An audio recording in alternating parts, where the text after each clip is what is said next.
Okay, deck 9, the last one. The finale. I honestly didn't think a series about specs could hold me for 9 decks. And yet, here we are. Here we are.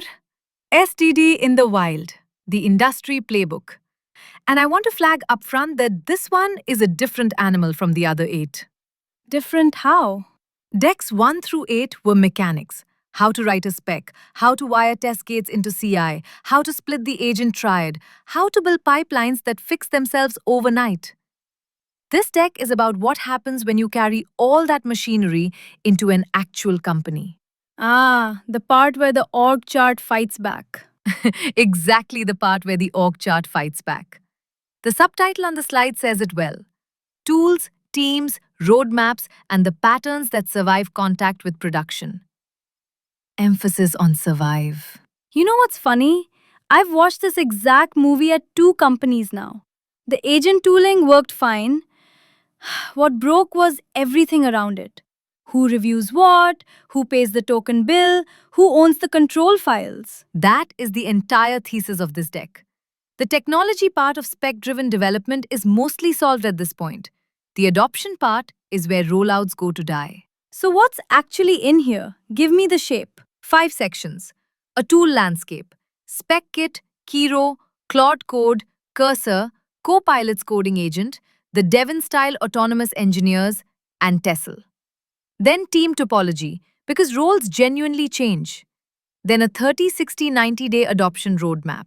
Okay, an actual schedule. I like that. Then industry patterns: fintech, healthcare, e commerce, SaaS, each with concrete rules you could lift straight into a constitution file. And finally, metrics and pitfalls, because if you can't measure it, the Budget Axe finds it. Quick pushback before we start though. Playbook is a word vendors love. Half the playbooks I've read are just feature lists with a roadmap slide stapled on. Fair. The test I'd apply is whether it survives the boring questions. Who writes the spec? Who approves the merge? What happens at 2 a.m. when the agent loops? That's the bar this deck is trying to clear. And it's framed for the engineering leader, right? The person who says, fine, I'm convinced. Now what do I buy and who does what? Exactly that person. Though honestly, every senior engineer ends up being that person eventually. You either shape the rollout or you live with someone else's. Speaking from experience? Speaking from 2 rollouts I shaped and one I very much lived with. Can't wait to hear about that one. Oh, it'll come up. All right, grab a coffee. Let's map the landscape. Lead the way.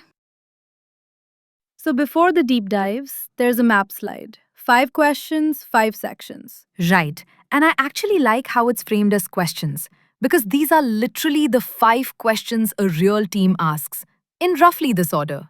Question 1. Which tool? Which in 2026 is less a question and more a flood. SpecKit, Kiro, Claude Code, Cursor, Copilot Agent, Devon, Tessel. That's just the ones on the slide. And every one of them claims the words spec driven somewhere on the landing page. The comparison coming up is genuinely the part I'd screenshot: strengths, gaps, and when each one is actually the right pick. Question 2. Who does what? That's the team topology section? Yeah, spec authors, intent editors, agent wranglers, platform owners. And before you roll your eyes at new job titles, these are mostly hats, not hires. But somebody has to wear each hat explicitly. Agent Wrangler sounds like a LinkedIn headline waiting to happen. It does. And yet, wait till we get there. Somebody has to watch the cues and own the prompts. And on every team I've seen, if nobody officially owns it, it lands on whoever complains least. That's usually me. Then this section is for you. Question 3. How do we start? The 30, 60, 90-day roadmap. 30 days of pilot, 30 days of deepening, 30 of scaling. Each phase with explicit exit criteria. Exit criteria is the bit that matters there. Most rollouts I've seen have a start date and vibes. A start date and vibes. I'm stealing that. Question 4. What about my industry? That one's interesting because most content in this space pretends every team is a greenfield startup. Yes, this deck gives fintech, healthcare, e commerce, and SaaS each their own slide with copy-pastable patterns. A bank and an online store run very different gates, and a generic answer helps neither. And question 5, is it working? Metrics. Dora plus a set of SDD native ones. Spec coverage, gate rejection rate, rework ratio, that family. Plus the pitfalls that quietly kill rollouts 6 months in. There's a positioning line on the slide I want to read out because it's a good frame. Decks 1 through 8 taught the mechanics of SDD. This deck is the management layer, turning a working technique into a working organization. And that distinction is real. I've shipped systems where every individual piece worked in isolation. Gates green, agents productive, and the rollout still stalled because nobody redesigned the review process around it. The classic working code, broken company. Working code, broken company. Okay, so why does this keep happening? That's actually the next slide. Good, because I have theories. Alright, this slide is the case for the whole deck, and it has a title I tattoo on a few CTOs. Tech is easy, adoption is hard. Bold words from a deck about technology. Right, but look at the 4 failure modes it lists, because none of them are technical. Failure mode 1, demo driven adoption. Oh, I've lived this one. Someone shows a jaw dropping demo at an all hands. An agent builds a feature live on stage. The room gasps. Leadership buys licenses for 200 engineers by Friday. And 90 days later? Usage is back down to the 5 enthusiasts who would have used it anyway. The demo brought excitement, not a workflow change. At my last place, the dashboard showed something like 15% weekly active on the agent tooling after a full company purchase. The gym membership pattern. The purchase is not the habit. Failure mode 2, tool sprawl. This one I find genuinely insidious. Because it starts as healthy experimentation, right? One team adopts Cursor, another runs Claude Code, a third tries Kiro. All reasonable individually. And then 6 months in, you have 5 agents, 3 incompatible rule file formats, and 0 shared conventions. Agent behavior differs per repo, and debugging anything cross team means learning a new dialect first. We had a version of this. 2 repos, same company, same service mesh. One had strict control files, one had nothing. The agents on the second repo kept generating code that violated conventions the first repo enforced. Reviewers thought the model was bad. The model was identical. The guardrails weren't. Same model, different rails, completely different output quality. Completely. Okay, failure mode 3. Role confusion. The slide phrasing is brutal. Seniors review like it is 2020, juniors wonder what their job is. And it's accurate. When agents produce 10 times the PR volume, line-by-line review mathematically stops working. The seniors burn out or rubber stamp. Meanwhile, the juniors quietly panic. And that panic curdles into resistance. Resistance from fear, not from facts. That's an important distinction because you can't argue someone out of fear with a benchmark. No, you address it by redesigning the roles, which is the whole next section. And failure mode 4. No baseline. If you never measured cycle time and defect rates before the rollout, you can't prove the rollout did anything. 6 months in, someone in finance asks what they got for the spend, and the answer is, well, it feels faster. It feels faster is not a line item. When budgets tighten, unprovable initiatives go first, every time. So the thesis box at the bottom. Treat SDD adoption like a platform migration. Deliberate tool choice, explicit role redesign, phased rollout, metrics from day one. And the line I'd underline twice? Autonomy is earned by data, never granted by enthusiasm. That sentence will echo through this entire deck. Okay, you've sold me on the problem. Show me the tools. Section 1 it is. Okay, the big table. 7 tools, 5 columns. This is the slide people are going to screenshot. It is. So let's walk it properly, because the columns matter more than the rows. Start with form factor, where each tool actually lives. Right, because they're wildly different shapes. SpecKit is a CLI plus templates. Kiro and Cursor are full IDEs. Claude Code is a terminal agent. Copilot's coding agent lives inside GitHub itself. Devon-style agents get their own cloud workstation per task. And Tessel isn't really something you type into at all. It's a spec registry, a library of specs as versioned packages. Which already tells you these aren't 7 answers to one question. They're answers to like 4 different questions. Exactly. And the second axis that matters is autonomy, which the table makes a clean spectrum. On the supervised end, SpecKit just structures the work. Constitution, specify, plan, tasks. And whatever agent you bring does the typing. Middle of the spectrum, Kiro and Cursor. An agent works while you watch, supervise mode or autopilot. And on the far end, Copilot agent and Devon take a ticket and come back with a finished pull request. Like handing work to a contractor you never meet. Okay, but here's my honest reaction to tables like this. Every cell is true and the table still misleads people because they read it as a menu where you pick one row. And that's exactly what the callout warns against. Read it as layers, not rivals. SpecKit gives you process. Kiro or Cursor gives you an IDE. Claude Code gives you automation depth. Copilot and Devon give you delegation. Tessel is a bet on the spec as source future. So a mature stack composes 2 or 3 of these. That matches what I see in the wild, by the way. The most common pairing I run into is SpecKit for the ceremony plus Claude Code for the execution. Process from one, mechanism from the other. And then maybe a Copilot agent lane for backlog scraps. The kitchen analogy from the notes column actually works here. SpecKit is the recipe format, the IDE is the kitchen, Claude Code is the food processor, and Devon is the delivery service for the nights you don't cook. It's a little cute, but it lands. One thing the table can't show, how fast is this landscape moving? Because half these products didn't exist in their current form 2 years ago. Brutally fast. Kiro shipped out of AWS in 2025. SpecKit is a 2025 GitHub release too. Devon went from viral demo to enterprise product in about 18 months, which honestly is itself a selection criterion. You're not just picking features, you're picking which vendor will still be iterating in 3 years. So pick the layer, not the logo. Pick the layer, not the logo. The artifacts matter more than the tool anyway. Markdown specs and CI gates port across all of them. Your specs survive a vendor switch.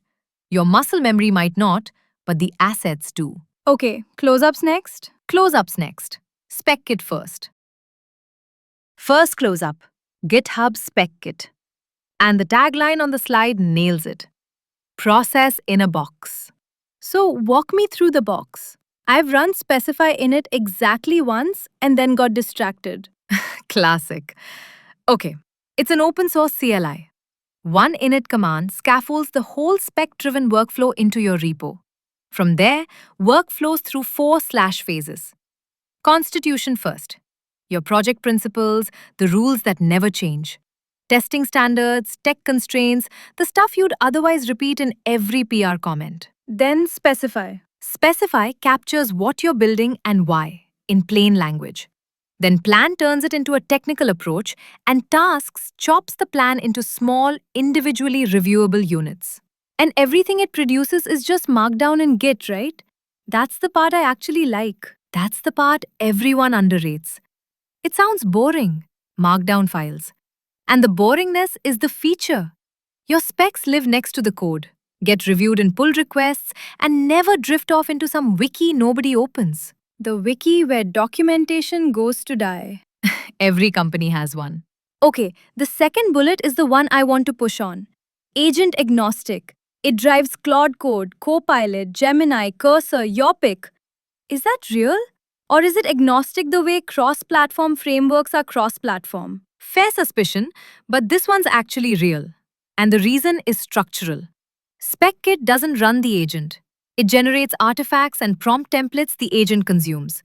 The same 4 markdown files can feed whichever agent you point at them. Oh, so if you switch agents next year, the process survives. The recipe outlives the chef. Which, given how fast models churn, might be the single best argument for it. A team I know switched their primary agent twice in 1 year. Model quality leapfrogged, pricing changed. Their SpecKit artifacts didn't change a line. The switching cost was basically an afternoon. That's a genuinely good migration story. Okay, gaps. The slide is honest about them, which I appreciate. Gap 1. No runtime enforcement. It's templates and prompts, not a platform. Nothing physically stops an agent from reading the plan and then wandering off and doing something else. Which agents love to do around step 7 of any plan. Around step 7, reliably. So you still need CI gates to verify the output.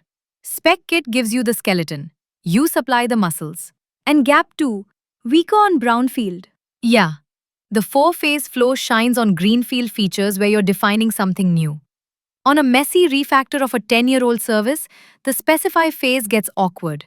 You're half describing what exists, half describing what should exist. And the templates don't really distinguish. So who's the ideal adopter? A team that has agents already but no discipline around them. Spec Kit is instant process. Free, no lock-in, reviewable artifacts from day one. It's the cheapest possible first step into SDD. And cheap first steps get taken. Skeleton acquired. What's the muscly one? Patience. IDE first. Kiro's up next. Kiro, so if Spec Kit is a recipe you bring to any kitchen, this is a kitchen built around the recipe. That's exactly the right frame. Kiro is AWS's IDE, a VS Code fork, with the spec workflow built into the editor itself rather than bolted on. 3 pillars on the slide: specs, steering files, agent hooks. Start with specs. The bullet mentions ears syntax, which I keep seeing and have never actually looked up. Easy approach to requirements syntax. It's an old aerospace trick. Every requirement gets a structured shape, like when X happens, the system shall do Y. Rolls-Royce used it for jet engine control software. Wait, really? Jet engines to coding agents? Genuinely. And it transfers because the problem is identical. Natural language requirements are ambiguous, and ambiguity is expensive. The structured phrasing forces you to name the trigger, the actor, and the behavior. Agents parse that reliably in a way they don't parse make login better. So when you start a feature in Kiro, it generates requirements in ears, a design doc, and a task list. 3 files. And, this is the clever bit, it works to keep them in sync with the code as things evolve. The spec isn't a kickoff artifact that rots. It's live. Does the sync actually hold up? Because the gaps column says it can lag heavy manual edits. Honestly, mixed reports. If the agent makes most changes, sync is solid. If a human dives in and hand edits half the service over a weekend, the spec can fall behind and you get drift. It's a young product. The conventions are still settling. Pillar 2, steering files. 3 markdown files: product, tech, structure, that give the agent persistent project knowledge. Think of them as the onboarding docs a new hire would read. Except this new hire actually reads them, every single session, without skimming. Already more diligent than most of us. Low bar cleared. Pillar 3 is my favorite: agent hooks, event-driven automations. Save a component file, a hook regenerates its tests. Commit a change, a hook refreshes the docs. Housekeeping that never gets forgotten. Okay, that's legitimately useful. Test hygiene is exactly the chore that decays first under deadline pressure. And there are 2 run modes: supervised, where you watch every diff, and autopilot, where you review at the end. Which maps nicely onto the trust spectrum from the landscape slide. Big gap though, right there in the slide, tied to one IDE, no headless CI story. So everything Kiro enforces only exists while someone has the editor open. That's the real limitation. Claude Code can run as a nightly job in CI. Kiro can't. Not in the same way. So if your strategy leans on autonomous lanes, overnight fix queues, code mod campaigns, Kiro alone won't carry it. So the pick when is your team lives in the IDE all day and you want the discipline enforced by the tool instead of by culture. Because culture forgets and software doesn't. That's the whole pitch. Next up, the opposite philosophy. No IDE at all. The terminal gremlin. Let's go. Claude Code. And I'll declare my bias up front. This is the tool I've personally pushed furthest. So I have actual scars to show. Scars make the best documentation. The slide says 4 levers: Claude.md, subagents, hooks, headless mode. Lever 1. The Claude.md control file. Sits at the repo root, holds the rules the agent obeys every session. Conventions, band patterns, build commands. It's the constitution idea from Deck 3, made concrete in one file the agent literally cannot skip reading. And in practice, that file becomes load bearing fast. Ours is, I checked, about 300 lines, and removing any section visibly degrades the output within a day. Same experience. It's the highest leverage file in the repo and it's not close. Lever 2. Subagents. Instead of one agent doing everything in one bloated context, you define specialists, a planner, an implementer, a reviewer, each with its own context window. The triad from Deck 6, supported natively. Right. And the context isolation matters more than people expect.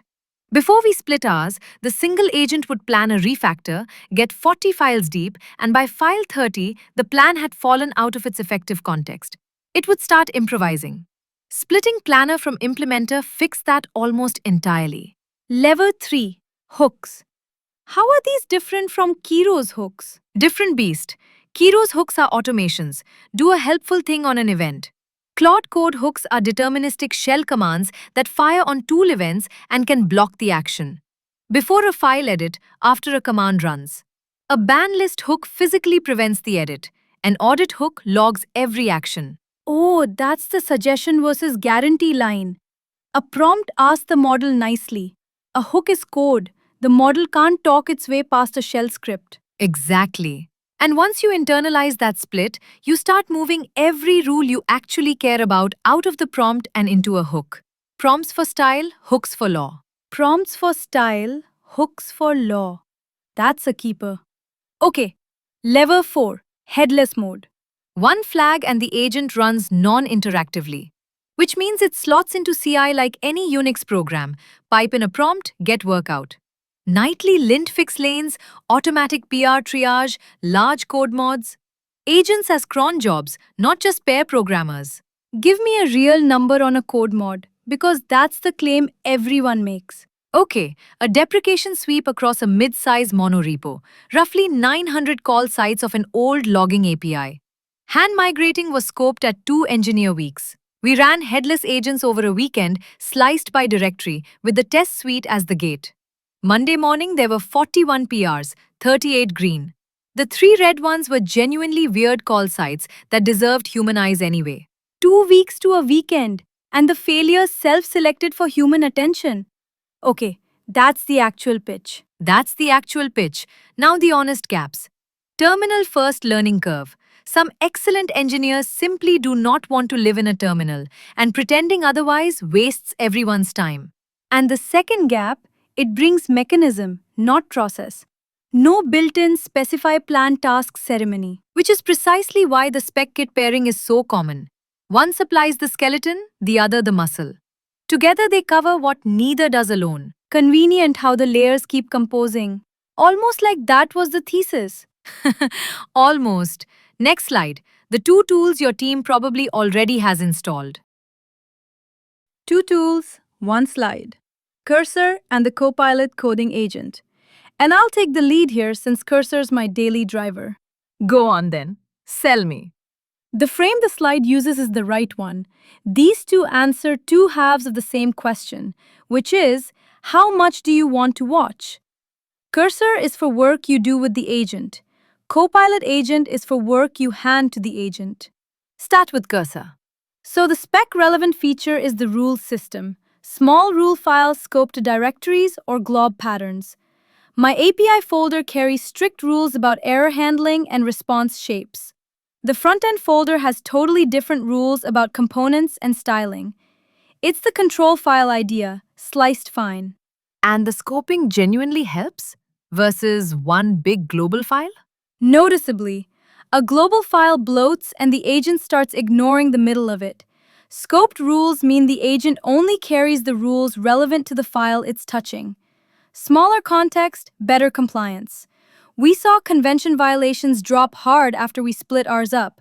I'd say by more than half, though I never measured it properly. An honest, unmeasured estimate. Refreshing. And background agents? You kick a task off to a cloud VM, keep working, review the diff when it lands. Useful for the medium-sized stuff. Too big to babysit, too small to ceremony up. The gap is right there on the slide though. Rules constrain style, not workflow. Cursor will never make you write a spec. The discipline is on you. Which is the recurring trade? Speed tools don't enforce process. Okay, flip side. The Copilot coding agent. This one's interesting because the interface is so minimal it's almost invisible.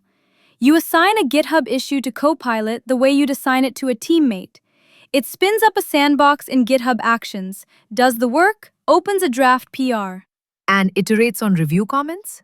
Like a teammate would. You comment, it pushes new commits. And critically, branch protections and required checks all still apply. It's not bypassing your gates, it's living inside them. Zero new infrastructure is the real selling point there. No new tool to deploy, no new login, no security review for procurement. If you're on GitHub, the lane already exists. And then the catch, which is my favorite line on the slide. Quality is bounded by issue quality. Vague ticket in, vague PR out. Which is the entire thesis of this series wearing a trench coat. The spec is the bottleneck, not the agent. We proved that one empirically. First month with the Copilot agent, the team threw raw backlog tickets at it. 2-line tickets, half of them stale. The PRs were garbage and everyone blamed the agent. Then someone rewrote 10 tickets with acceptance criteria and file pointers, and suddenly 8 of 10 PRs were mergeable with minor comments. Same agent, different spec quality. That experiment is worth running at every company, honestly. It converts skeptics faster than any demo. So the combined play, like the callout says, Cursor for the work you do with the agent, Copilot agent for the work you hand to it. Same spec artifacts feed both. A with lane and a to lane. Next slide, we go to the far end of the autonomy spectrum. The tools that act like employees. The expensive interns can't wait. Last two players in the landscape, and they could not be more different. One sells you an employee, the other sells you a philosophy. Devin and Tessel, employee first. So Devin from Cognition defined this category back in 2024. An agent with a full cloud workstation of its own. A shell, a browser, an editor. You hand it a ticket and it plans, codes, runs the tests, fixes its own failures, and opens a PR hours later, completely unattended. I remember the launch demo. I also remember the teardown videos a week later showing the demo was, let's say, generously edited. The teardowns were fair. The early product oversold itself badly. But here's the thing, the category survived its own hype cycle. The current generation of these agents is genuinely useful, just for a much narrower job than the launch video implied. Narrower how? The slide says dependency bumps, well-specified bug fixes, parallel migration grunt work. Exactly where you deploy a capable contractor. Tasks that are well-scoped, verifiable, and boring. 20 parallel agents each taking a slice of a big migration is the killer use case. The work is embarrassingly parallel and the test suite is the referee. And the gaps? Per task cost, session drift, and the trust ceiling. Cost first. Every task spins up its own VM and burns model tokens for hours. Run that across a backlog carelessly and the invoice gets genuinely surprising. We'll meet that pitfall again later in the deck. Drift is the one that interests me. Long sessions without checkpoints. The agent starts strong, then 4 hours in, it's confidently refactoring something nobody asked about. I watched a session log like that once. Ticket said, fix the pagination bug. Hour 1, fixed it. Hour 2, the agent decided the pagination module was poorly architected and rewrote it. Hour 3, the rewrite broke 2 consumers and it was busy fixing those. The PR touched 31 files for a 1-line bug. Ambition without supervision. And the trust ceiling follows from that. Every PR still needs a real human review. So the bottleneck doesn't disappear, it moves to your reviewers, which is a topology problem, and we'll get there. Okay, Tessel. Because this one's a different shape entirely. A spec registry. A spec registry. Versioned, tested specifications stored as packages for your own code and for the open source libraries your agents consume. Guy Podjarny's company, the Sneak founder, and it raised something north of 100 million before launching. So serious money believes in this bet. And the bet is spec as source. The full inversion. You maintain the spec. The code is generated from it and regenerated whenever the spec changes or a better model ships. The spec is the source. The code is a build output, like a compiled binary nobody hand patches. Right, and my reaction is the same as everyone's. Beautiful idea. But is anyone actually working this way today?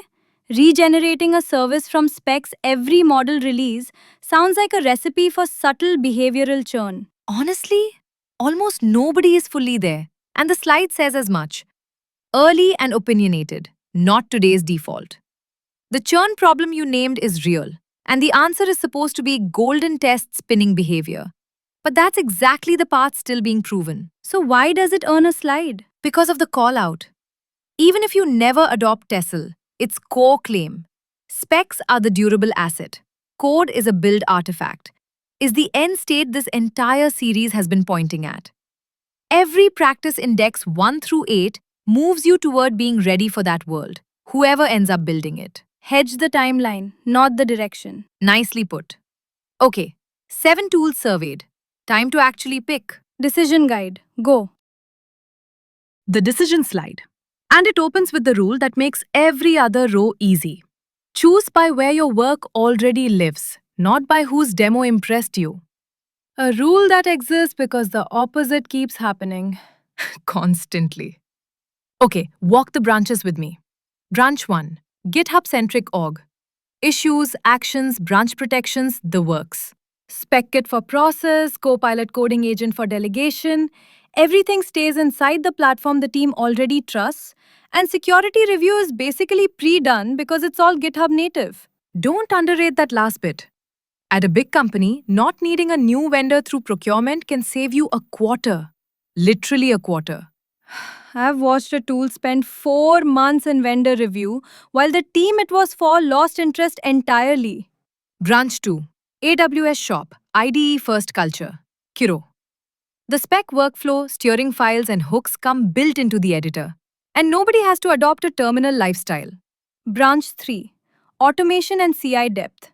Claude Code, structured by SpecKit. The nightly lanes and code mod crowd. That's the pick when your differentiator is what runs while you sleep. Headless agents, hooks as hard enforcement, CI native everything. The SpecKit pairing supplies the ceremony Claude Code deliberately doesn't have. Branch 4. Interactive speed. Cursor with scoped rules and background agents. Keeps developers fast while the guardrails hold. And then 2 additive lanes rather than primary picks. A backlog full of small, crisply specified tickets. Add a Devon-style delegation lane on top of whatever you chose. And if you believe in spec as source, track Tessel and structure your specs to be portable either way. That portability point deserves a beat. What does portable actually mean for a spec? Good question. Plain markdown over proprietary formats. Behavior stated in checkable terms. Ears phrasing, Gherkin scenarios, rather than tool-specific fields. Keep specs in the repo, versioned with the code. Do that and any of these 7 tools can consume your specs with light adaptation. Skip it and you've built lock-in out of your own documents. Self-inflicted lock-in. Grim. Okay, the anti-rule at the bottom. Do not pick by demo quality. Why does that need saying twice on one slide? Because demos are precisely engineered to defeat your judgment. Every tool here demos beautifully. That's what demos are for. I sat in an eval once where the team scored 4 tools and the scoring sheet was, I kid you not, 80% weighted on the live demo experience. Nobody asked what the CI story was. They picked the prettiest one and hit the headless wall 3 months later. And then replatformed? And then replatformed. 6 months of momentum gone. The boring questions. Where does the work live? What can our gates verify? How much autonomy has our data earned? would have taken one afternoon. The boring questions are always the cheap ones to ask and the expensive ones to skip. That's the section in one line. Okay, a tool choice is also a people choice. Team topology next. The org chart strikes back. Section 2. Tools are half the playbook. This slide is the other half. 4 roles that spec-driven teams converge on. And note the slide's caveat. Roles, not necessarily headcount. Hats, not hires. Hats, not hires. On a small team, one person wears 2. What matters is that each hat exists and somebody knows they're wearing it. Okay, role 1. Spec authors. And the pattern the slide insists on is the pair. A product manager and an engineer writing the spec together. Why insist on the pair? That's a real coordination cost. Because solo specs fail in predictable, opposite ways. And the slide calls this out. PM-only specs are wishes. Lovely intent. Zero engineering reality. The edge cases just aren't there. Engineer-only specs are blueprints for the wrong building. Technically precise, weakly tied to what users actually need. And with agents, the failure amplifies, right? A human implementer reads a flawed spec and pushes back. An agent reads a flawed spec and cheerfully builds the flaw. That's exactly why this matters more now than it did pre-agents. The spec quality ceiling is the output quality ceiling. Role 2. Reviewers become editors of intent. This is the one that changes daily life the most, I think. By far. When agents produce 10 times the code volume, line-by-line review mathematically dies. I did the arithmetic at my last gig. Our seniors would have needed 30+ hours a week of pure review time to keep the old standard. Nobody has that. So the standard quietly degraded into skimming. Which is worse than honest spot checking, because everyone still believes the review is happening. Right. Theater is worse than triage. So the role shifts up a level. The newspaper editor analogy on the slide is the good one. An editor doesn't re-report every story. They interrogate the framing. Is this the right story? Are the facts checked? Does it serve the reader? Translated, review the spec, review the plan, review the behavior diff, spot check the code. In that order of attention. Role 3. The agent wrangler. The genuinely new one. The LinkedIn headline. Alright, what does a wrangler actually own? Prompts, agent configs, model routing, token budgets. Watches the cues. First responder when an agent goes sideways at 2 p.m. on a Tuesday. Many teams rotate it weekly, like an on-call shift, which I'd endorse. It spreads the knowledge and prevents a single point of burnout. Is it really a distinct role though? Sounds like DevOps with extra steps. It rhymes with DevOps, but the failure modes are new. A wrangler debugs things like the reviewer sub-agent started approving everything yesterday. Turns out a prompt edit truncated its instructions. That's not a Kubernetes skill. It's a new literacy, and somebody on the team has to build it. Fair. And role 4. The platform team owns control files, hooks, and CI gates as products. As products. Versioned, documented, with change logs.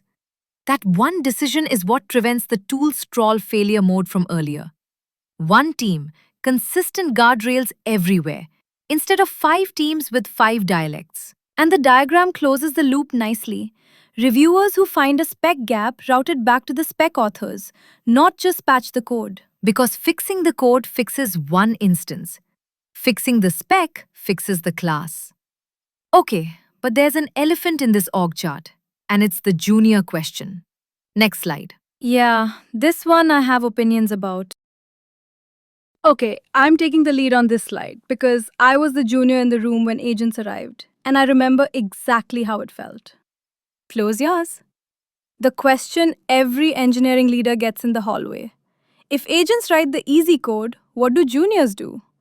And the slide's premise is the part most answers miss. The easy code was never just output, it was the curriculum. Say more about that because I think people nod past it. You learn the craft by writing 1,000 easy functions. CRUD endpoints, small bug fixes, test boilerplate. Each one is trivial, but the accumulation is how judgment forms. Take that away, and you haven't automated busy work.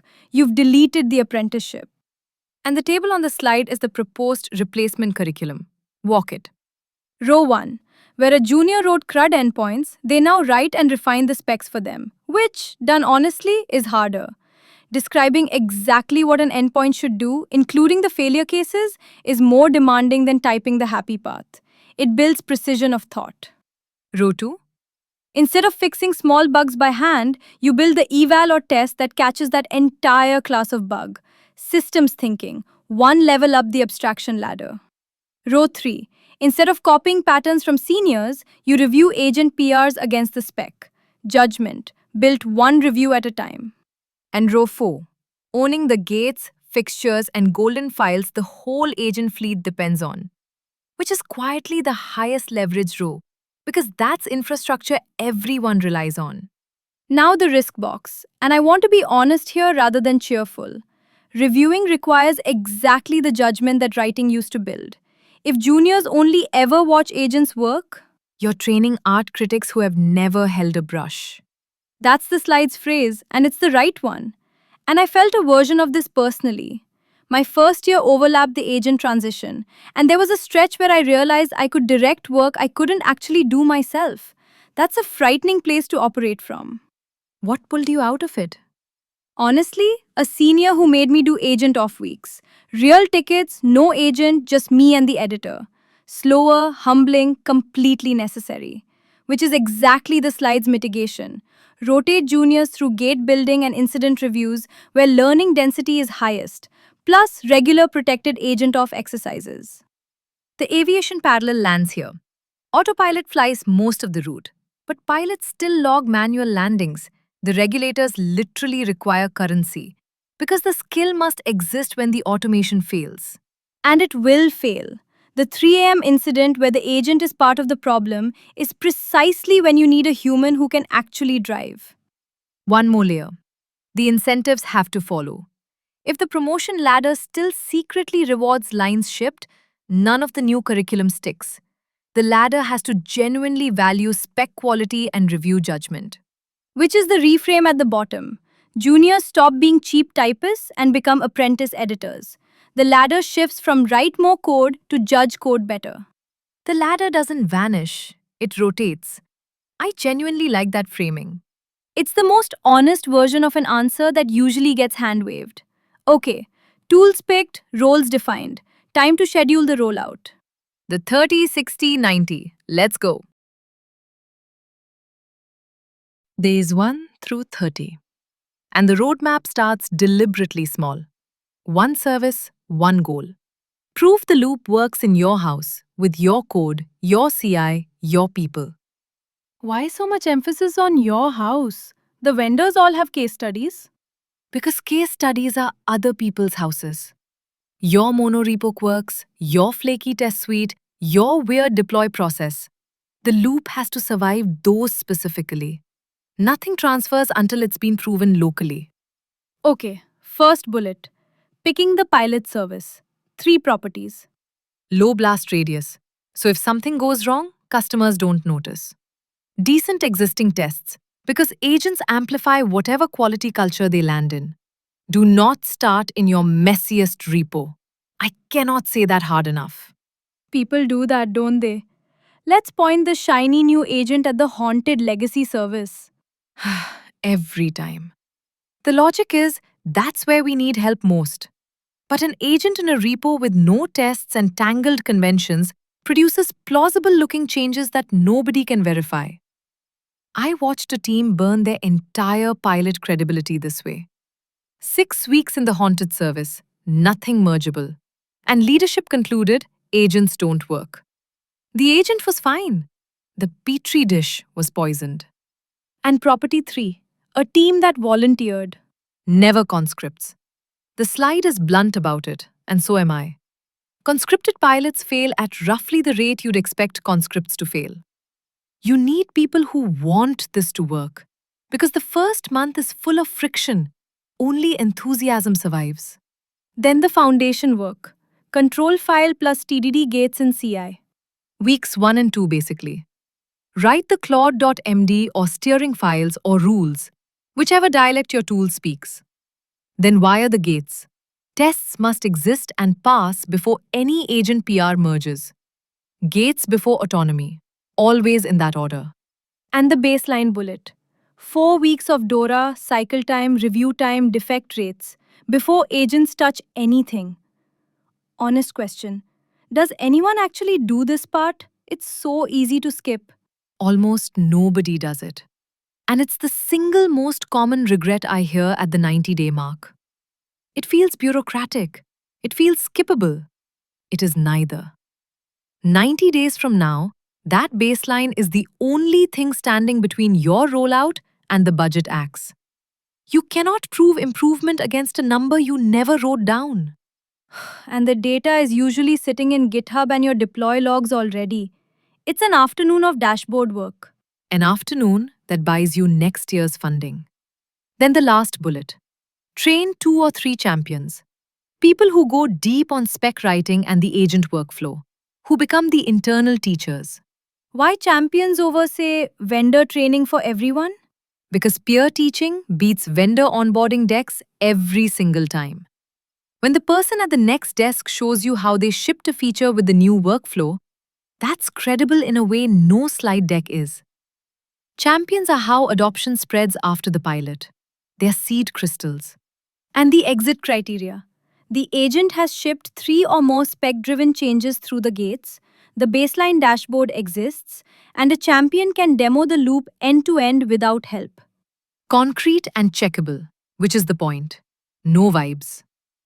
And note the failure branch in the diagram. If changes aren't getting through, fix the gates, not the agent. That direction surprises people, right? Instinct says tune the prompts. Instinct is wrong here. In month 1, when an agent PR bounces, it's almost always because the gate is testing the wrong thing. The spec was vague, or the control file is missing a convention. Prompt tuning is the last resort, not the first move. The system around the agent is where the bugs are. Fix the rails, not the train. Okay, 30 days done. What does deepening look like? Days 31 to 60. Next slide. Days 31 to 60. The slide's framing, from working to trustworthy. The loop runs, now you raise what the gates can verify.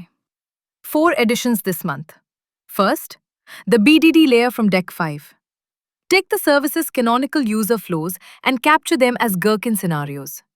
Given, when, then. And the reason this is month 2 rather than month 1? Sequencing. Month 1's unit test gates catch broken functions.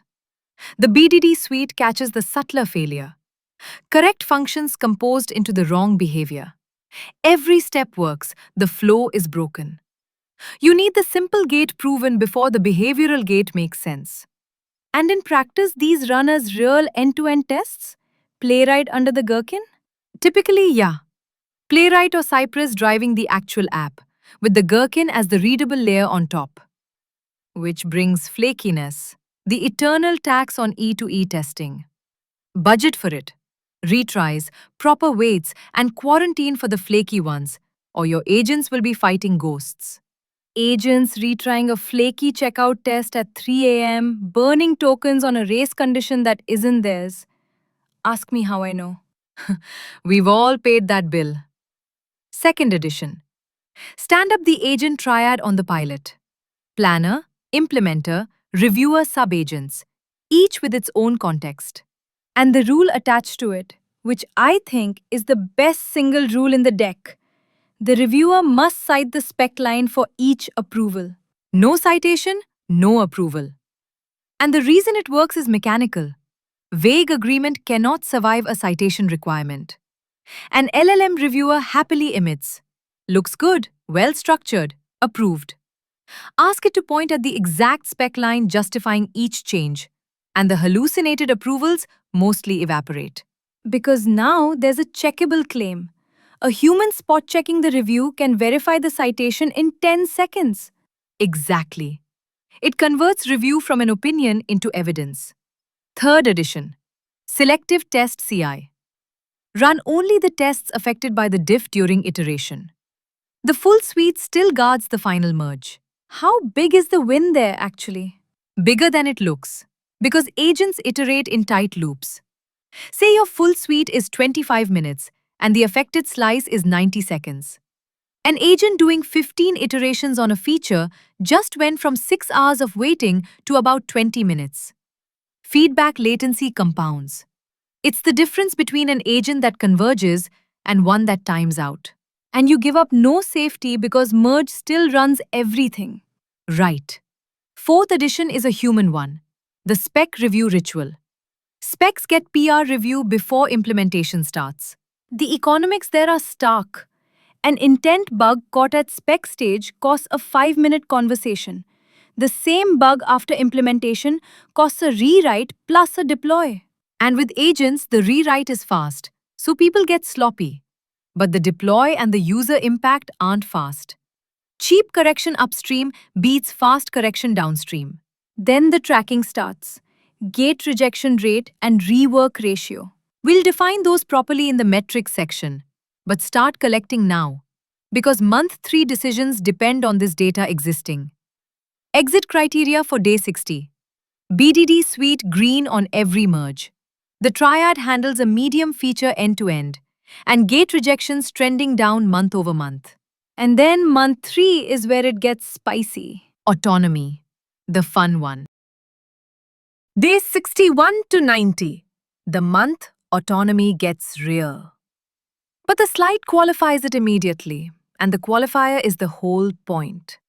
Autonomy where the data says it's safe. 4 moves: self-healing lane, auto-merge tiers, scale to more repos, publish the playbook. Move 1. The self-healing lane from Deck 8 goes live. Headless agents on schedules and failure events. A lint violation, a flaky test, a dependency bump, a broken build. The agent diagnoses, fixes, opens a PR. And the team arrives in the morning to find the repair work done. The L's in the workshop experience. Which I'll tell you genuinely changes team morale. The first morning my team woke up to 3 green dependency bump PRs that nobody had to write. The mood in stand-up was, oh, this is what it's actually for. Not the flashy feature generation, the grind removed. Move 2. The centerpiece. Auto-merge tiers. Walk the 3. Tier 1. The boring reversible stuff. Docs, dependency patches, lint, formatting. Gates green, it merges itself. A human reading a prettier diff at 4 p.m. adds no safety, only latency. And yet, how many teams have a senior approving whitespace changes daily? Too many. Tier 2.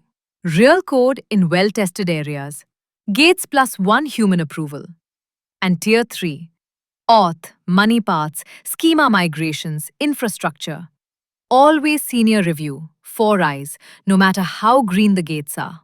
The line I like is what the tiers really are, a written down trust model.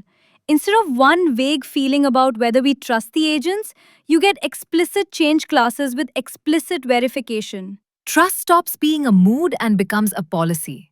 That's the sentence to take from this slide. And policies can be audited, argued about, and amended. Moods can't. Devil's advocate. Tier 1 still scares some people. A poison dependency patch auto-merging is a real attack vector.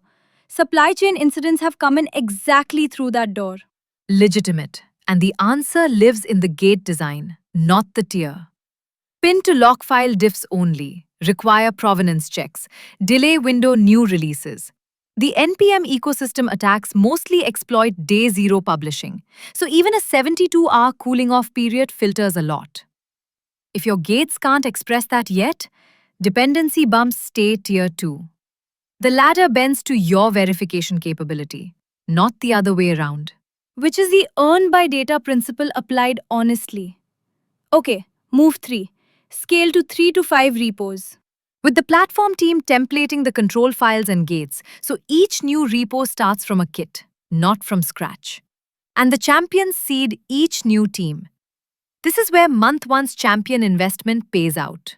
And move 4. Publish the internal playbook. What worked, the metrics, the gotchas. Your own version of this deck, with your numbers in it. Internal evidence travels further than any external content, including, ironically, this content. Exit criteria. Tier 1 auto merge live with 0 incidents. Live dashboard against the day 0 baseline. 3 plus repos onboarded and a leadership review passed on data. On data, not vibes.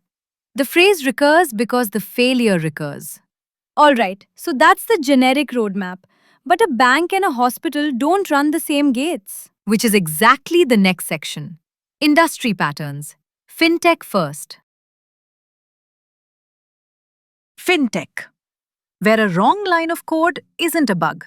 It's potentially a regulatory finding with your company's name attached. No pressure. 4 patterns on the slide, and they're all about the same thing. Money parts get zero slack. Pattern 1.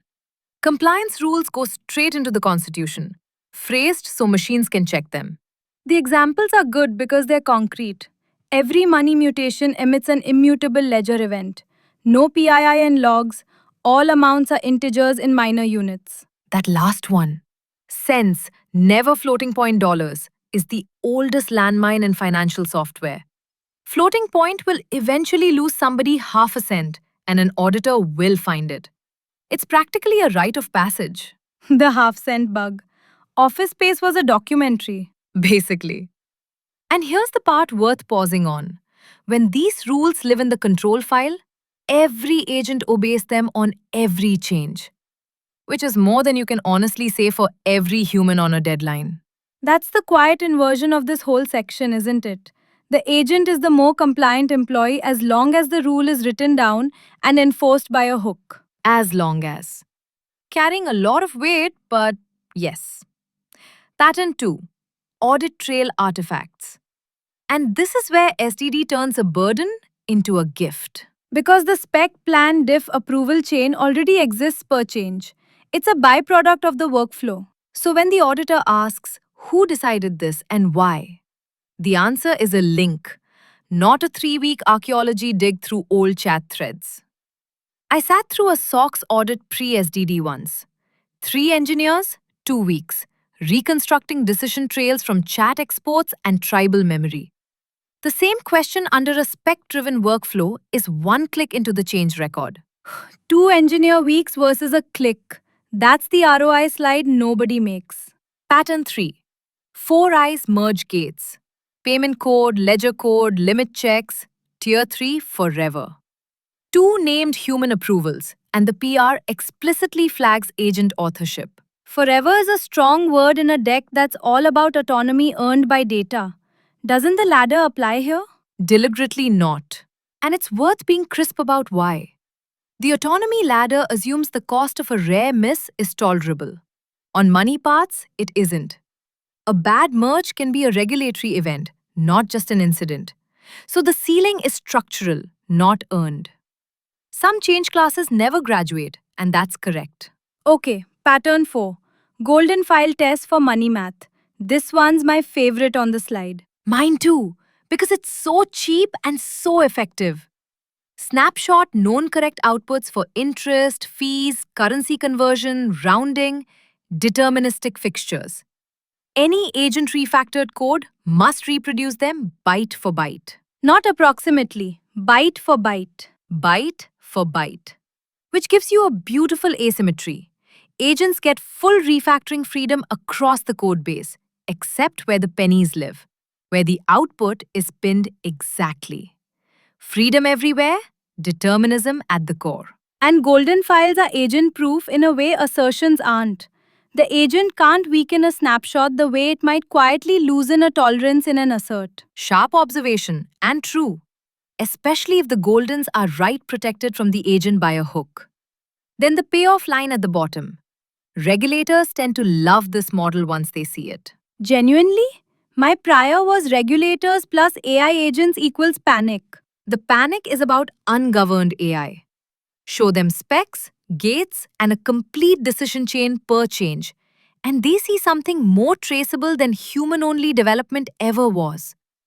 Regulators don't fear automation. They fear undocumented judgment. Huh, okay. And next, we raise the stakes from money to patience. Healthcare, where the data itself is radioactive. Healthcare. I'll drive this one. I spent a year adjacent to a health records integration, so this slide reads like flashbacks. Trauma-informed presenting. Go. The currency here is protected health information, PHI, and the rule is brutal in its simplicity. It never ever enters the agent loop. Not in prompts, not in logs, not in test fixtures, never. And the slide builds 3 layers of defense plus a fourth around the model itself. Layer 1 lives in the control file, a PHI ban list. Named fields the agent may never log, never echo into a response, never copy into a test. Social security numbers, medical record numbers, dates of birth, diagnosis codes. And the operative phrase on the slide. Enforced by hooks, not goodwill. Deterministic code scanning what the agent is about to write. Because goodwill is not a compliance control. You cannot tell a HIPAA auditor, we asked the model nicely. We prompted it very politely. Layer 2. HIPAA test gates in CI. Scanners over fixtures, logs, error messages, and diffs, looking for anything PHI shaped. A 9-digit number that walks like an SSN. A date paired with a name. Build fails if anything trips. Agent PRs get 0 exemptions. Presumably human PRs too? 0 for everyone. Because a leak doesn't care who authored the commit. And honestly, the human-authored leaks are more common.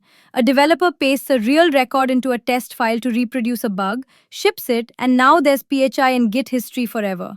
Which, by the way, is its own special nightmare, because scrubbing Git history is genuinely painful. The unkillable commit. Okay, layer 3. And this is the elegant one. Synthetic data generator specified in the spec itself. Right. The spec for a clinical feature ships with a generator for realistic fake patients. The reference point is Cynthia, the open source synthetic patient engine. Realistic ages, plausible conditions, coherent medication histories. Whole populations, 0 real humans.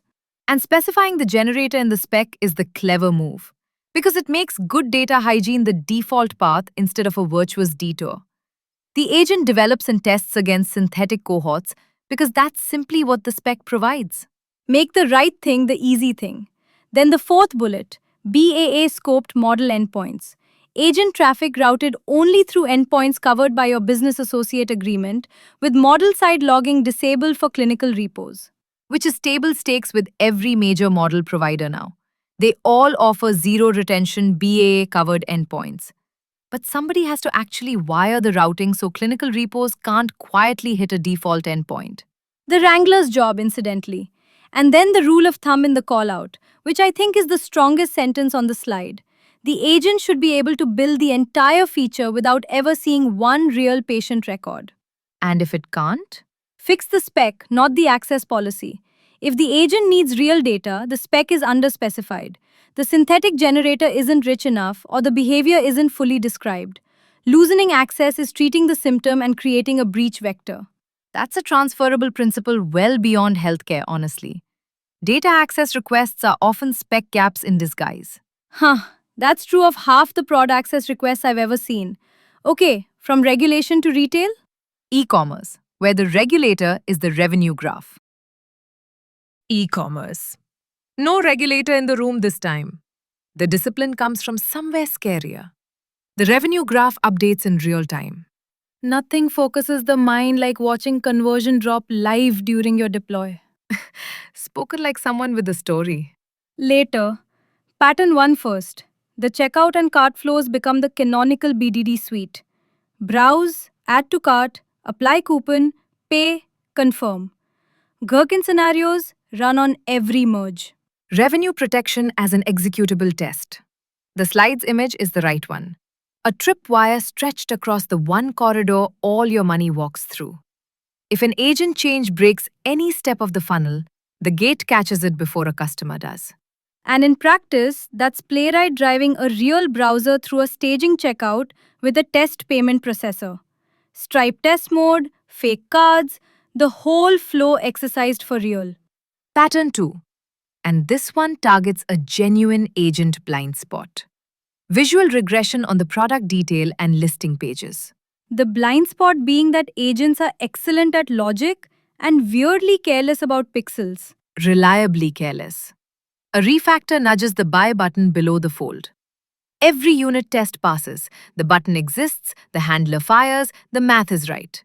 And conversion quietly drops 2%, which at scale is real money nobody attributed for 3 weeks. Okay, here's my story then. Not a button, a Z index. An agent refactored a CSS module and a promo banner started covering the size selector on mobile. Functionally perfect, visually broken. Only on viewports under 400 pixels. Screenshot diffs would have caught it in CI. Instead, support tickets caught it in production 4 days later. 4 days of mobile customers who couldn't pick a size. That's the case for the tooling right there. Playwright snapshots or a Percy style service, diffing the money pages on every PR. Pattern 3. The one I call folklore to code. Peak season freeze rules written into the constitution. November 15th through January 5th. Tier 1 merges only. No schema changes, no edits to the checkout path. Every retailer has this rule as tribal knowledge. SDD makes it a machine-readable policy the agent literally reads. And the lovely irony on the slide, the agent reads the calendar rule and complies every time. It's the humans who need reminding. Every Black Friday post-mortem I've ever read features a human who was sure their little change was safe. The agent, at least, doesn't have hubris. Pattern 4. Performance budgets as fitness functions. P95 page load and API latency thresholds wired into CI. So an agent PR that slows the product page by 200 milliseconds bounces automatically. No human has to notice, no debate in review. And the latency revenue link in retail is brutally well documented. The old Amazon figure was every 100 milliseconds costing about 1% of sales. Whatever today's exact number is, the slope is real. Implementation wise, that's Lighthouse CI or a K6 run in the pipeline with hard thresholds? Either. And the budget file lives in the repo, so the agent can read the constraint while it works. Sometimes it'll even optimize toward it. Then the meta point in the callout. E-commerce might be the best fit industry for SDD overall. Because the domain is full of well-trodden speckable flows. Carts, coupons, inventory, returns, high volume plus clear specs. Which is exactly the workload agents excel at. Decades of convention to lean on, crisp success criteria, and the gates write themselves. Okay, last industry. The SaaS platforms. Where the API is the product. Final industry. SaaS and platform companies. The defining condition? 1,000 customers build on your every endpoint, so the API is the product.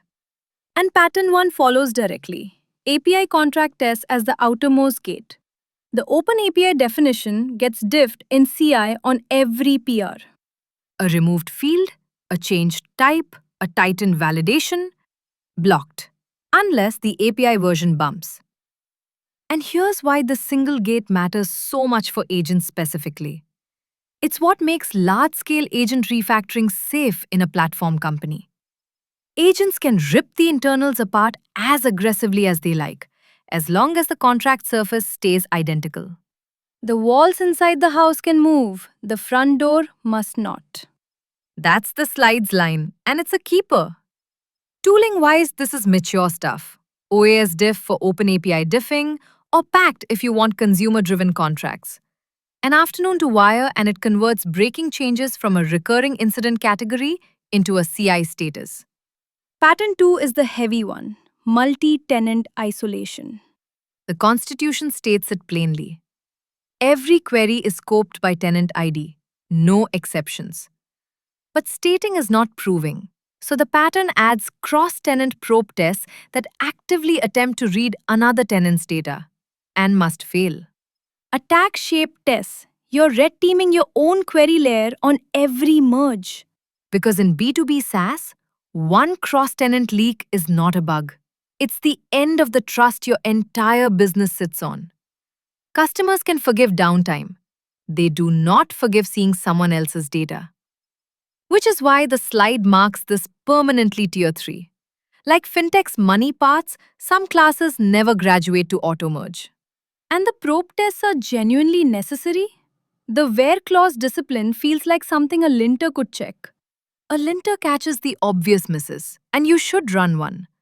But isolation breaks in creative ways. A join that bypasses the scoped repository, a cache keyed without tenant ID, a background job running with admin context. The cache one is a classic, by the way. Everything scoped perfectly at the database layer. And then a response cache serves tenant A's dashboard to tenant B because someone forgot the tenant in the cache key. The probe test catches that. The linter never would. Cache keys. It's always cache keys. Okay, pattern 3. SLA-driven fitness functions. You publish service level objectives, P99 latency, error rates, uptime. Encode those exact numbers as CI thresholds. The SLA stops being a marketing page and becomes a test the codebase must continuously pass. I like that it closes the loop between what sales promises and what engineering verifies. Those two documents drift apart at most companies until a credit claim forces the reconciliation. Nothing aligns a roadmap like an SLA credit. And pattern 4. The deprecation policy lives in the Constitution. 6 months notice, migration guide required. With the agent twist, the agent drafts the migration guide in the same PR that introduces the deprecation. The chore nobody wants to do, done by default. And the agent is genuinely good at it. It can see both the old and new API shapes in the diff. So the before and after examples basically write themselves. Then the closing thought for the whole industry section. B2B SaaS always had one spec, the API contract. SDD just extends that discipline to everything behind it. Which makes SaaS teams oddly well prepared for this transition. They have lived spec first at the boundary for a decade. Now the boundary moves inward. Okay, 4 industries, lots of gates. How do we know any of this is actually working? Metrics, my favorite section. Let's go. The metric slide. My turn to drive because asking for numbers is basically my personality. It really is. Go on. The framing first. You cannot manage what you do not measure, and you cannot defend a budget with anecdotes. So the deliverable is one dashboard page, trended weekly, always against the day 0 baseline from month 1. 2 rows on that page. Row 1 is the classic DORA 4. Deployment frequency, lead time for changes, change failure rate, mean time to recovery. Keep them. They're the industry's shared language for delivery health. 15 years of research behind them, and they let you compare the after to the before. And the healthy SDD signature in DORA terms? Lead time falls and deploy frequency rises, without the change failure rate paying for it. If failure rate climbs alongside throughput, you haven't accelerated development, you've accelerated the production of incidents. Faster conveyor belt, same defect rate, more defects per week. Okay, row 2. The 5 SDD native metrics. This is the new vocabulary. Metric 1. Spec coverage. The percentage of merge changes traceable to a reviewed spec. Healthy is above 80% and rising. And that one tells you whether the process is real or ceremonial. 60% coverage means nearly half your changes bypass the entire methodology. You don't have spec-driven development, you have spec-adjacent development. Spec adjacent. Brutal. Metric 2. Gate rejection rate. How often CI bounces agent PRs. And this is the subtle one, so hold it for a second. Metric 3. Autofix rate. The share of routine failures healed without a human. Healthy is above 50% for the lint, flake, and dependency classes. That's the self-healing lanes report card. Metric 4. Agent PR acceptance. How often agent PRs merge without a human rewriting them? Above 70% and rising. And metric 5. Rework ratio. How much agent code humans rewrite within 2 weeks of merge? Below 15% and falling. And rework is the honesty check on acceptance, right? Those two have to be read together. Together or not at all. High acceptance with high rework means your reviews are rubber stamps. The code got merged and then quietly rewritten, so accepted never meant good. Acceptance flatters you, rework tells the truth. Okay, now the subtle one. Gate rejection rate. The callout flags it as a trap. Because it's a thermostat, not a score. If rejection sits near zero, do not celebrate. Your gates are almost certainly too weak to catch anything. If it sits near 50%, your specs are so vague the agents are guessing. Healthy is roughly 10 to 30%, drifting slowly down as specs and control files improve. We had exactly the 0% celebration moment, by the way. A team reported 4 straight weeks of zero gate rejections and presented it as maturity. Someone finally checked. A CI refactor had silently disabled half the gate suite. The agents weren't passing the gates weren't running. The metrics equivalent of the smoke detector with no battery. Quiet because it's broken. So now a too good number triggers as much investigation as a bad one. Every metric here is a thermostat, really. There's a healthy band, and both directions out of it mean something. One caution I'd add beyond the slide. Goodhart's law applies hard. Make spec coverage a target and people will write garbage one-line specs to tag their PRs. The metrics are instruments for diagnosis, not goals for compensation. Never wire these to performance reviews. The moment you do, they stop measuring reality. So, numbers tell you if it's working. Next slide is the 5 ways it quietly stops working. The pitfalls. The slide I've lived the most. 5 pitfalls. And the slide's framing matches my experience exactly. Every failed SDD rollout dies from one of these 5 wounds. And none of them are technical.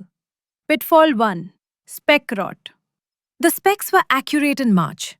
By August, the code has moved on, and the specs are decoration. And here's why that's worse with agents than it ever was with humans. A wrong spec is worse than no spec because agents trust it completely. A human reads a stale doc and gets suspicious. An agent reads it and builds on it with full confidence. Confidently wrong is the most expensive kind of wrong. And the fix is structural rather than motivational. Has to be. Motivation decays, structure doesn't. Specs live in the repo, get reviewed in PRs like code, and a CI check flags any change that touches specified behavior without touching the spec. Specs that gate the build cannot silently rot. They can still rot loudly, but loud rot gets fixed. Loud rot gets fixed. Pitfall 2. Rubber stamp reviews. The one I'm most guilty of, honestly. Confession time? When the fleet produces 40 PRs a day, the approval loses meaning around PR 20. By PR 30, looks good to me is a reflex, not a judgment. I've caught myself approving a diff I genuinely could not have described 30 seconds later. At least you noticed. Most people don't. And the slide's fix is threefold. Tier the reviews so humans only see what genuinely needs them. That's the auto-merge tiers doing their real job, which is protecting human attention. Require citation-based agent pre-review so the human starts from an annotated diff instead of a wall of green. And sample audit 5% of merged PRs monthly. The audit being a measurement of whether reviews still catch anything, testing your immune system instead of assuming it works. Exactly. Pitfall 3. Over-automation of low-trust paths. Auto-merge granted by enthusiasm, usually after a good demo or a good month. And the fix is the autonomy ladder with actual teeth. A change class earns promotion only after n consecutive clean changes and a rework ratio below threshold. Data promotes. Enthusiasm does not. Write the promotion criteria down before anyone is excited, because excitement is precisely the condition under which bad autonomy decisions get made. Pitfall 4. Token cost surprises. The bill arrives like a hotel minibar. The minibar line is accurate. Agents iterating in loops consume tokens invisibly until the invoice. The classic incident shape. An agent retrying against a flaky integration test all weekend, burning frontier model tokens on a test that was never going to pass.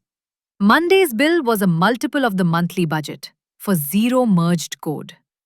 And the fixes are all standard cost engineering, per repo budgets with alerts, model routing, cheap models for triage and classification, frontier models only for synthesis, prompt caching, which is huge for agents since they reread the same repo context constantly, and metering the self healing lane specifically since it runs unattended. Routing alone typically cuts spend by half or more because most agent steps don't need the big model. It's the same discipline as cloud cost management. Nobody runs every workload on the largest instance. And Pitfall 5 closes the loop with the start of the deck demo driven adoption. The antidote is everything this deck has preached: the boring pilot, the measured baseline, and funding phase 2 only on phase 1 data. Boring is the strategy, excitement is the failure mode. Put that on a poster. Okay, one more big idea before the summary. The biggest one in the series, honestly: the horizon slide. Before the cheat sheet, one slide that zooms all the way out. And I'd argue this is the biggest idea in the whole series, even though it's not about any tool. Big claim. Go. Start with what churns in our industry. Models turn over roughly yearly now, frameworks every few years, languages every decade, give or take. My resume is an archaeology of deprecated frameworks. Everyone's is. But the intent endures.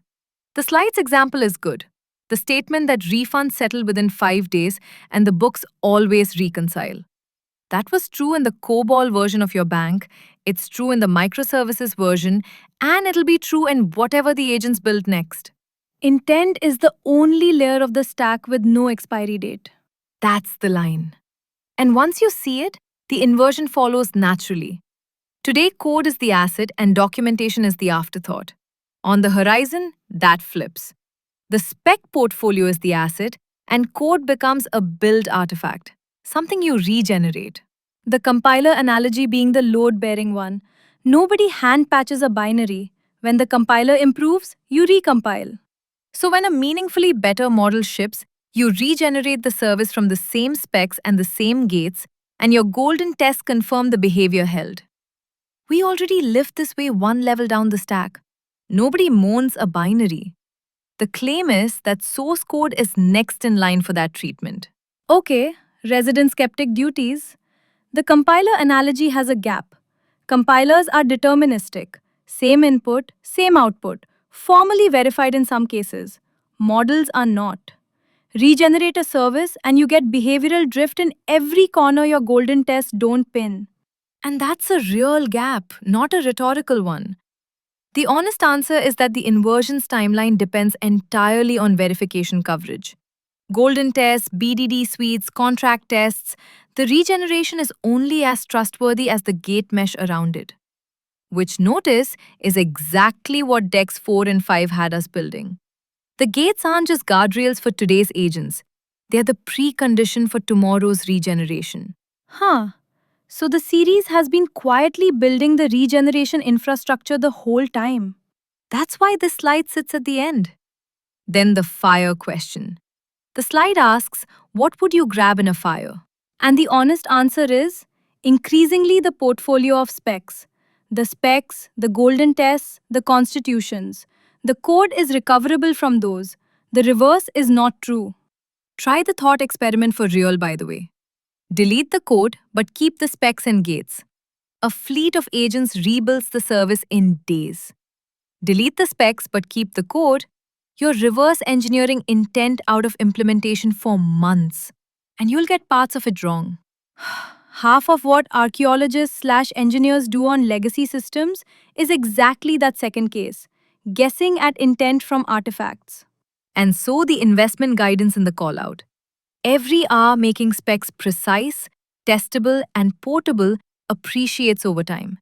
Every hour on model-specific prompt tricks depreciates with the next release. A whole genre of prompt engineering folklore from 2 years ago is already worthless. The specs from 2 years ago still work. Right for the asset that lasts. That's the horizon. Okay, let's land this series. The full cheat sheet. Bring it home. 9 decks, one table. And walking it end to end, the thing that strikes me is that it reads as a single story, not 9 topics. Three arcs basically: foundation, enforcement, autonomy. Walk it. Deck 1. Foundations. The philosophical move. Specs replace vibes as the source of truth. The one-liner in the table is the thesis of everything. The spec is the program. Code is its expression. Which sounded radical in Deck 1 and sounds almost obvious by now. That's a good sign for a series, I think. Ideas should wear in, not wear out. Deck 2. Anatomy of a spec. Constitution, requirements, design, tasks. With ears phrasing, turning fuzzy wishes into checkable claims. The jet engine requirements trick. Still my favorite cross-industry steal. Deck 3. Control files. Claude.md, rules, steering. The agent's constitution, living in the repo. Rules in the repo beat rules in people's heads. Every time. Because repos don't forget and don't go on vacation. Then the enforcement arc, Deck 4, TDD gates. Tests as the hard boundary on agent freedom. Gates before autonomy. The phrase the series has repeated like a mantra. Because it's the load-bearing principle. Everything else in the system assumes the gates are real. Deck 5, the BDD layer. Behavior scenarios as executable intent. Gherkin as the spec a gate can actually run. Which bridges the two halves, if you think about it. It's spec language that doubles as enforcement machinery. The most underrated deck of the 9, in my opinion. Really? I'd have said Deck 7. We can fight about it after.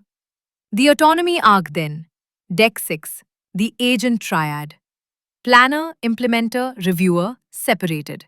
With reviewers required to cite the spec line. The citation rule. Still the highest leverage single sentence in the series. Deck 7. Your favorite. CI for agents. Selective tests, headless runs, merge tiers. And the table's one-liner earns its place. CI is where agent trust is measured, not debated. Trust as data, not opinion. Deck 8. Self-healing pipelines. Autofix lanes, autonomy expanding only as the data justified it. Routine failures heal overnight. And Deck 9. Today. Tools, teams, the 30-60-90. The industry patterns. Adoption as the hard part. Run like a migration. Seen as one story, the arcs depend on each other in order, right? You can't do the autonomy arc without the enforcement arc. That's just over-automation. And enforcement without the foundation arc means gates checking against specs that don't exist. Which is why teams that skip ahead fail in such predictable ways. The sequence isn't pedagogy, it's dependency order. You build trust bottom up or you don't build it at all. And then the series in one sentence from the call out. Write intent precisely, enforce it with gates, let agents do the labor, and let data decide how much rope they get. 4 clauses, 9 decks. If someone asks you what this series was about in an elevator, that's the answer. 5 final takeaways and we're done? 5 takeaways and we're done. Final slide of the final deck. 5 things to remember. Let's give each one its due. Takeaway 1. Pick tools by where your work lives, never by demo quality. GitHub-centric org composes spec kit with the Copilot coding agent. AWS IDE first team picks Kiro. Automation depth builds on Claude code. Interactive speed runs Cursor. And the standing reminder. These are layers you compose, not rival religions. The strongest stacks we walked through were combinations. And demos remain professionally engineered to defeat your judgment. Ask the boring questions. Always the boring questions. Takeaway 2. Redesign roles before you scale the tooling. Spec authors as PM plus engineer pairs. Reviewers as editors of intent, not line readers. Someone wearing the Wrangler hat owning prompts and budgets and queues. And the platform team treating control files and gates as versioned products. Skip this one. And the humans sync the rollout, not the tech. Role confusion was failure mode 3 at the very start of this deck. And it's the one I've watched kill the most rollouts in practice. Quietly, through resistance and rubber stamps, not through any dramatic incident. And it includes the junior question, apprentice editors, agent of reps, a ladder that rewards judgment, the part most playbooks skip entirely. Takeaway 3. Run the 30-60-90. Pilot one service with a measured baseline.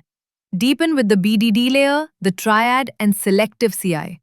Then earn autonomy with the self-healing lane and auto-merge tiers. Every phase with exit criteria, and autonomy earned by data. The sentence this deck has repeated more than any other, because it's the one that gets violated first when excitement spikes. Enthusiasm is a wonderful fuel and a terrible governor. Poster number 2. Takeaway 4. Encode your industry in the Constitution. The patterns differ. Golden files and four eyes gates in fintech, PHI ban lists and synthetic data in healthcare, the BDD funnel and freeze rules in retail, contract tests and tenant isolation in SaaS.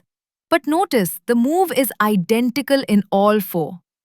Take the rules your industry already lives by, the ones currently enforced by folklore and fear, and make them machine checkable. Folklore into policy.